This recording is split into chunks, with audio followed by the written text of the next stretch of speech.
So I want to talk about grazing and snacking, the two deadly health destroyers. What's the difference between grazing and snacking? They're very similar. With snacking, you have maybe a certain time you're going to snack, like between lunch and dinner, or you're going to snack before you go to bed. So with grazing, you can pretty much, there's no limit on how much, what you eat, or when you eat. You're just constantly eating. And you can see this at like some social activity where they have food around the house, and maybe you're going to the nuts and you're eating this, and it's people are bringing food, and you just keep grazing and grazing and grazing. If anyone ever gives you the advice that you should snack to prevent overeating, realize that is the worst advice you can ever give anyone. So let's just talk about some of the trouble that someone can get into when they start grazing and snacking. So they start eating, the blood sugars go up, regardless of what they eat. The insulin then goes up after that to push the blood sugar down. Now they end up with lower blood sugar. Now they're hungry.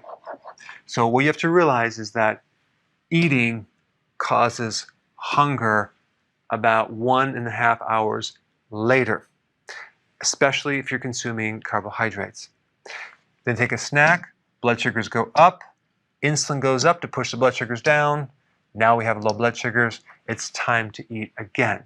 And this goes on and on and on. Problem is, once this becomes chronic, now the person starts developing a higher and higher insulin level, and then insulin resistance, and all the symptoms that go with it. You have to get up several times a night to urinate, tired after eating, craving all the time, especially for sweets. You have belly fat, your blood sugar goes up, your vision starts to go, you have brain fog, you start getting inflammation, and the list goes on and on and on. Some people also eat when they're depressed, okay? The problem is they might feel better temporarily, but then they become more depressed because as soon as you start raising insulin, insulin has a side effect of causing a lowered emotion, depression. Some people eat to get energy. The problem is the more you do that, the more tired you're going to be because one of the side effects of high insulin is fatigue. Some people eat when they're bored or stressed. The problem is the more they do this, the more they actually increase cortisol and the more stressed out they will be. And then the very temporary pleasure that someone gets from eating carbs creates a spike in dopamine, and then they start developing dopamine resistance. And then some people eat carbs for pleasure. They spike the dopamine, which gives them that nice sensation, which lasts for maybe like 30 seconds, and then it goes away, so they need more. And the more they do that, the more they develop dopamine resistance, and then they need more and more carbohydrate to achieve that effect, to the point now where it doesn't work anymore. The more carbs they eat, not only are they no longer getting pleasure from that, they're getting pain and inflammation. And of course, some people eat just because the food is there. There doesn't have to be a reason. So you can see this is definitely a trap. I think there's a lot of people don't realize that when they do fasting and do it correctly, what can happen is you can put your body in a condition where there is absolutely no more hunger and no more craving. In fact, you'll feel like you just had a meal because you're eating your fat. You're eating your fat all day long.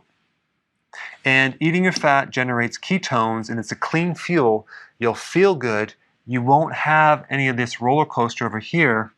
You'll have improved cognitive function, focus, memory, and you will also have an enhanced mood. You won't have that anxiety or depression. You'll feel uplifted. If you're new to fasting, this can be achieved if you do it correctly. Number one, and most importantly, do not eat breakfast. I was the guy who told people to eat a breakfast. The problem is that I was missing some data, and the data was this. When you eat anything, it doesn't matter what you eat, if it's protein or fat, and especially carbs, you will stimulate insulin to some degree. The insulin will then drop the blood sugars, and it causes more hunger. Okay? So all night long, you're sleeping, you're not eating, so you're fasting. And then you wake up and you eat. And then you start the cycle over again. If you didn't eat consistently, what's going to happen is you'll be able to tap into your fat fuel and run on that. Versus if you eat, you won't.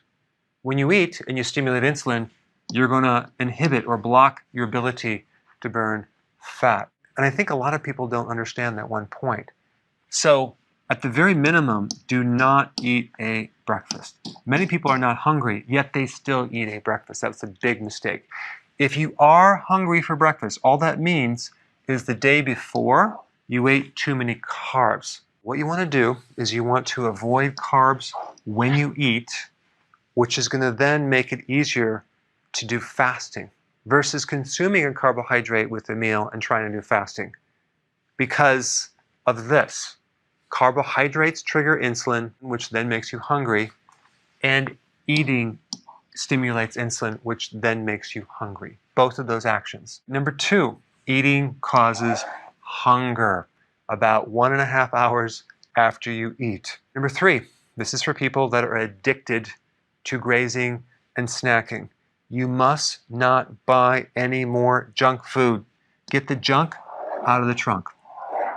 Because if it's available, you're going to eat it. You just don't bring it in the house. You're going to have to talk to your family and get them not to buy it as well. Make it difficult to get and just make it so it's not available. Number 4, stay as active as you possibly can. Do a lot of exercise, get out of the house, do other things. And number 5, I already talked about this, avoid carbs when you eat. If you haven't seen my video on the technique to avoid eating bread, you might want to check that out. I put it up right here.